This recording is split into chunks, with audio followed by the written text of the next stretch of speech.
Radio signals from another time.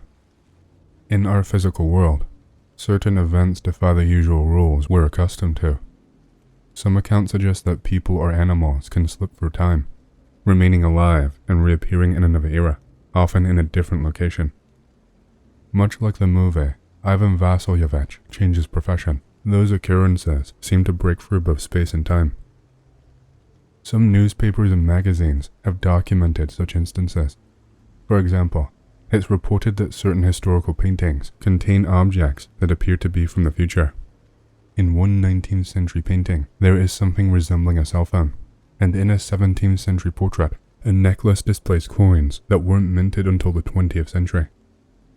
There are also accounts from various countries of people vanishing from one place and reappearing hundreds or even thousands of kilometers away, sometimes in the same time period, sometimes in another. Of course, these stories are easy to dismiss. After all, I have not seen these people, and neither have you. Such things are often exaggerated or fabricated in tabloids. However, I've witnessed a few examples of these unexplained shifts in time. Let me start with one involving coins. In the late 1980s, perhaps 1988, an article in Trud newspaper reported the discovery of some mysterious Russian kopecks. These coins were peculiar. One bore the year 1991 with the USSR emblem, and another, dated even later, had a strange appearance. Details were not provided. The coins were sent for analysis at Gaznak, the official mint, where experts confirmed that they were genuine, produced on Gaznak's machines and with their metal, yet were baffled by all the years inscribed. As time passed and reconstruction gained momentum, I did not hear anything further about the coins, but in 1993, I read another article. Unfortunately, I don't recall the publication, as my newspaper archive remained in Russia. This article revisited the unusual kopecks, revealing that the second coin was actually dated 2000 and bore symbols of the Russian Federation. Back in 1988, it would have been inconceivable to discuss such a coin, given the hyperinflation of the early 1990s, with rubles counted in thousands. There was no place for kopecks, but the newspaper speculated that in the next century, Russia might overcome inflation, stabilize the ruble, and reintroduce kopecks. It seemed we simply needed patience. If physical objects can shift for time, then radio waves, less material and possibly more flexible, might do so even more easily. I'll share some strange cases I've documented that, in my view, suggest this phenomenon can be real. One experience in the early 1990s convinced me that radio waves might indeed traverse time. In the late 1980s, the USSR reformed its amateur radio call sign system, rendering thousands of printed cards and stamps obsolete. Collective call signs with the prefix UK became UZ, and some Ukrainian station prefixes changed from UB5 to UB4. Later, in the early 90s, there was yet another shift, changing UB to UR. So, one day in the early 90s, around 2 p.m. on the 40-meter band, I encountered a peculiar silence, even without the usual background noise. Only one radio station, with the call sign UK5XXX, which I noted in my log, was broadcasting strongly in SSB mode.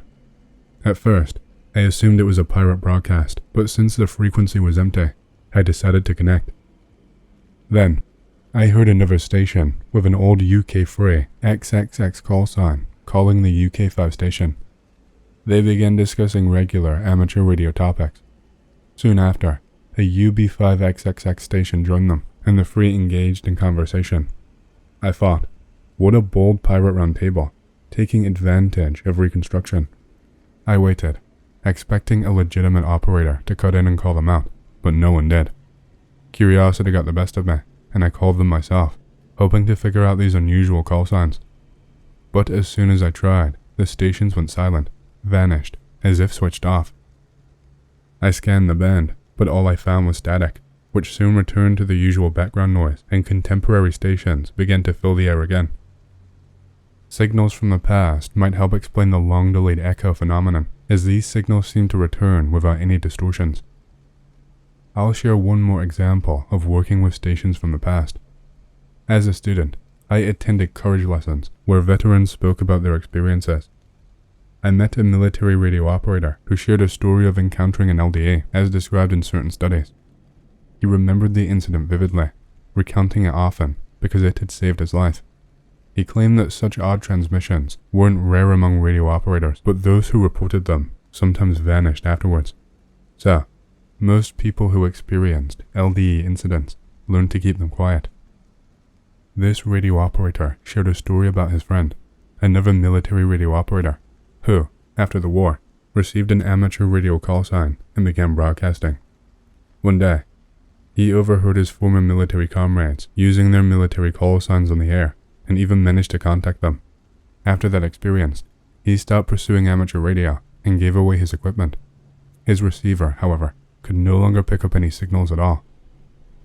There are strange phenomena in radio wave propagation that could be explained by the idea of radio waves penetrating through time. For instance, one-way transmission. Many radio amateurs have encountered this oddity, which is not always easy to explain. Sometimes, distant or even nearby stations can be heard, but when you try to contact them, there is no response. It's possible these stations don't even exist in our time, and are instead operating from the past or the future. This might explain strange cases of one-way communications. There is also tangible evidence of radio contacts with stations broadcasting from another time. A radio amateur might make contact with such a station without realizing it's from a different time period. Not only would they make contact, but they might even send a QSL card. Later, they might receive a response. In the USSR, this happened frequently, with notes such as, "The station has long been closed, contact from the past. This block is not in use yet, contact from the future," or simply, "did not work," which may indicate it worked a year or two ago, or will only work in the future.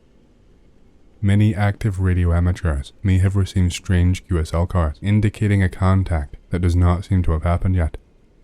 I've had similar experiences myself. Sometimes, a correspondent will claim they've already made contact with your station and even provide the date of the contact from their logbook. Interesting accounts of receiving TV programs from another time can be found among fans of long-distance TV reception.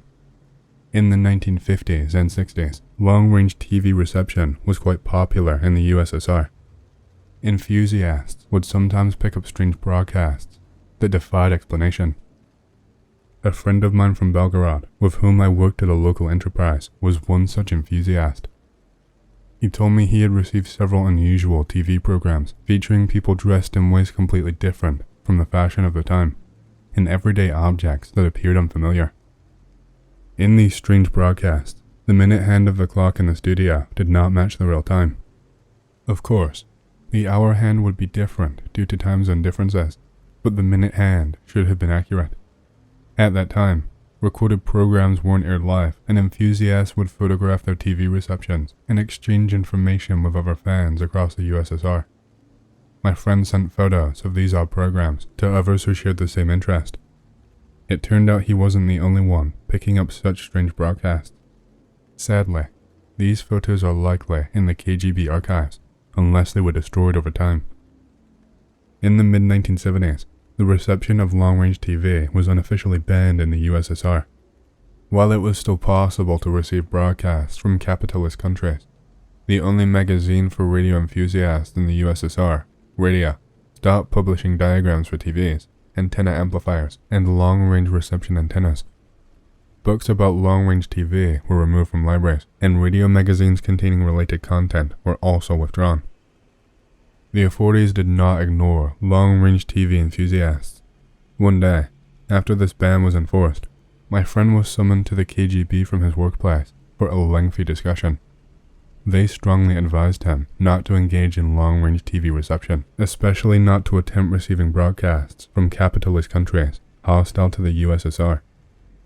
During this meeting, all of his long-distance TV equipment was confiscated. His radio components, coaxial cables, photos of broadcasts, and all correspondence with other enthusiasts were seized. His antennas were dismantled, and the antenna masts were taken down. When he returned home, he found that the only television left in his possession was one gifted to him by the KGB. Before this, he had only homemade devices for receiving long-distance TV. Another story about receiving television from the future was shared with me by Dmitry, RK6 AOH during a conversation about timeless radio signals. Actually, a long time ago, when I was about 5 years old, I spent a lot of time at my grandmother's dacha on the banks of the Mizumta River, which, by the way, is also a gorge near the village of Moldovka. If you have a map of Sochi and its suburbs, you might recognize it. My current QTH is Adler. Anyway, I was sitting there watching TV on an old UNT-47 set, as kids do, watching in bits and pieces, distracted by toys, and so on. There was no one else in the room when suddenly the program was interrupted by some unusual music which immediately caught my attention. I watched the entire clip and listened to the full musical sequence. After that, some random content came on and I went back to my usual activities, but I remembered the music and the clip. I could even recall the poems from the video. I've never had a problem with my memory since then. Imagine Dimitri's surprise when, about 2 years ago, he saw the exact same music video on TV. It was featured on the program Air on TV6, where the host introduced it as a premiere for a song by the band Mummy Troll. Dimitri, a fan of Russian rock, had been watching the program, now aired on Nash Radio on Saturdays, but what struck him was not just the song, it was the video. He recognized it immediately because it was the same one he had seen as a child, although the original was in black and white. The paradox. He had seen it decades earlier on an old UNT-47 set. Dimitri added, "I've never encountered the reception of television broadcasts outside of their scheduled times, but I've read about strange errors sometimes occurring in global radio navigation systems like LORAN and Decca. These errors were caused by inexplicable distortions of their signal. Could it be that these signals were coming from the past or even the future?" He concluded, "Here are some facts about signals and objects from different times. Of course, almost all the strange cases of radio signal reception I've shared here could be criticized, but they can't be denied. These cases are real." Russian Enigma, the most mystical radio broadcast in the world. The radio signal at 4625 kHz has been on the air since the late 1970s, with the earliest recorded transmission dating back to 1982. Since its discovery by radio amateurs, the signal has been constantly buzzing. Every few years, the buzzing stops, and a voice in Russian reads out a mix of numbers and Russian names. Here, for example, is a message broadcast at the end of December 1997.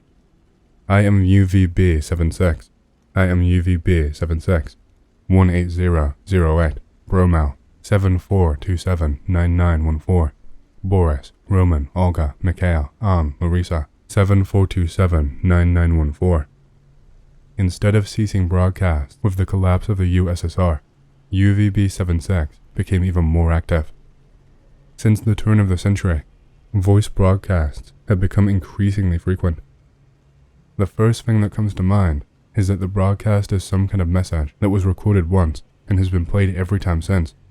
However, the listeners of UVB76 quickly determine that each new message is not a copy of the previous one.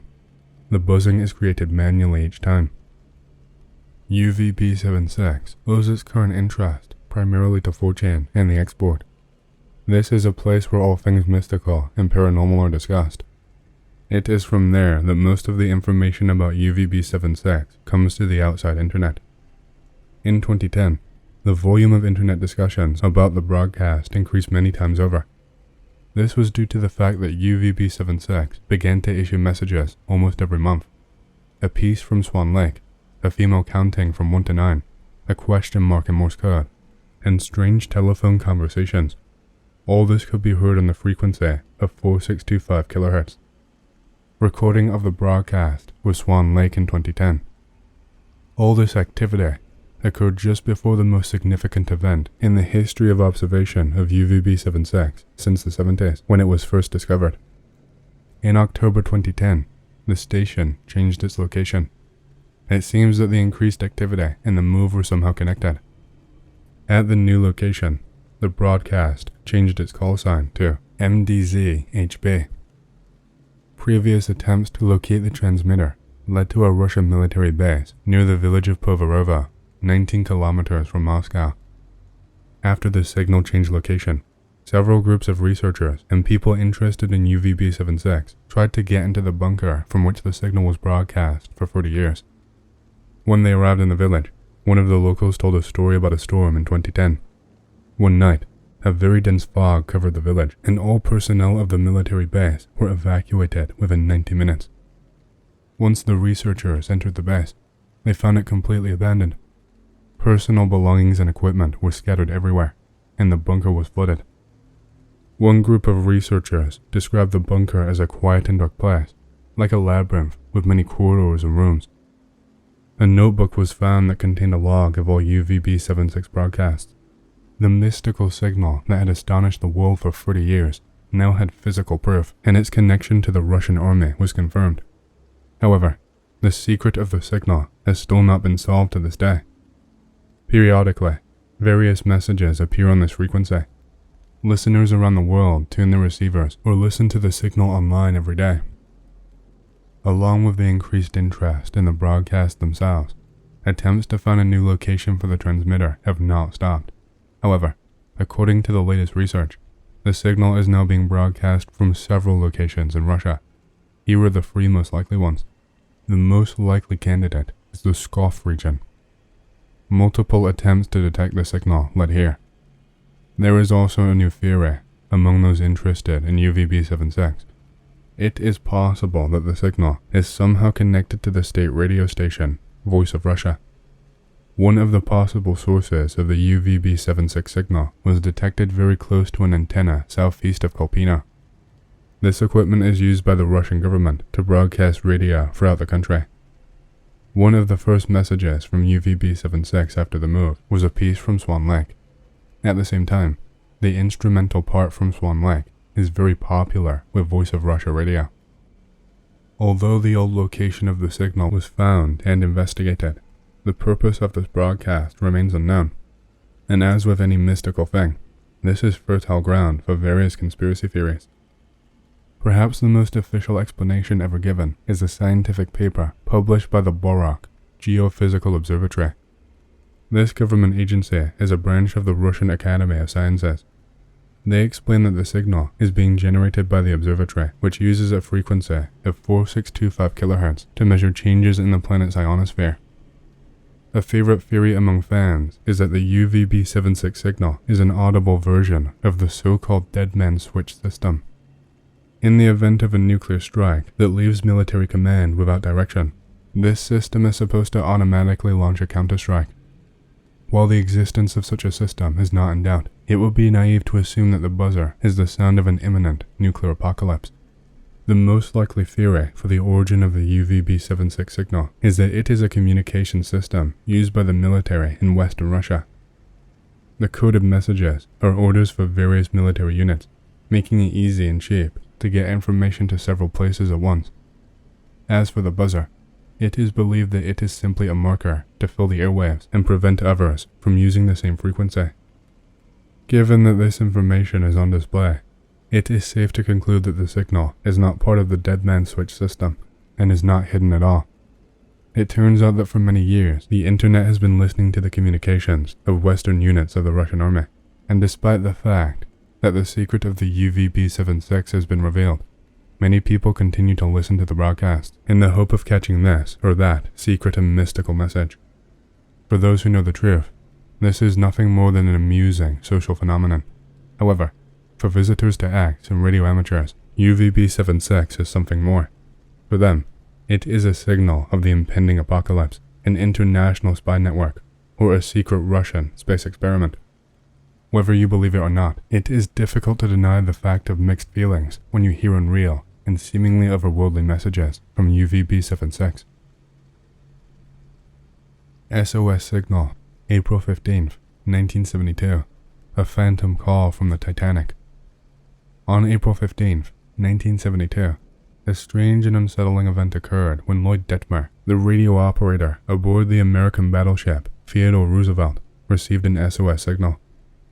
Through the interference on his headphones, Morse code broke through, with a chilling message asking for help from the sinking Titanic. Detmer, unsure of what he was hearing, thought he might be going crazy. Just to be cautious, he called the shore. The response he received was oddly calm and strange. Do not respond to the SOS signal. Continue on your course. Once back in port, the crew, including the captain, was told that the Titanic, long sunk, could not possibly be sending SOS signals. They suggested that Detmer must have imagined the signal or that it was a prank. However, Detmer found it suspicious that the explanation for his experience came from members of the Secret Services rather than the military command. This piqued his curiosity, and he decided to investigate further. His investigation led him to archives where he found reports from fellow radio operators who claimed to have received similar SOS signals from the Titanic at different points in time. The dates he uncovered were startling: 1924, 1930, 1936, and 1942. Detmer even compiled these into a table and noticed a strange pattern. The Titanic's ghostly SOS signals seemed to appear approximately once every 6 years. By 1978, Detmer was bracing himself for the next transmission. He claimed to have received another SOS signal at that time. Afterward, little is known about his research, as he was being treated for neurosis in Baltimore by 1984. However, in April 1996, the Canadian newspaper The Sun reported yet another SOS signal from the Titanic, this time intercepted by the Canadian ship Quebec. Some scientists suggest that the Titanic's phantom SOS signal is a form of radio materialization that emerges from the space-time field at periodic intervals. According to his theory, the SOS signal should have appeared in various years before the ship sinking, including 1906, 1900, and 1894. However, at the time, radio technology was still in its infancy. Alexander Popov had only just invented radio in 1895, and radio transmission was costly and rare. Interestingly, a book published in 1896 by an unknown author named Morgan Robertson might offer an eerie connection. His novel, Futility, tells the story of a massive passenger ship named the Titan, which sinks in the Atlantic Ocean in the spring of 1912, traveling from England to America, just like the Titanic.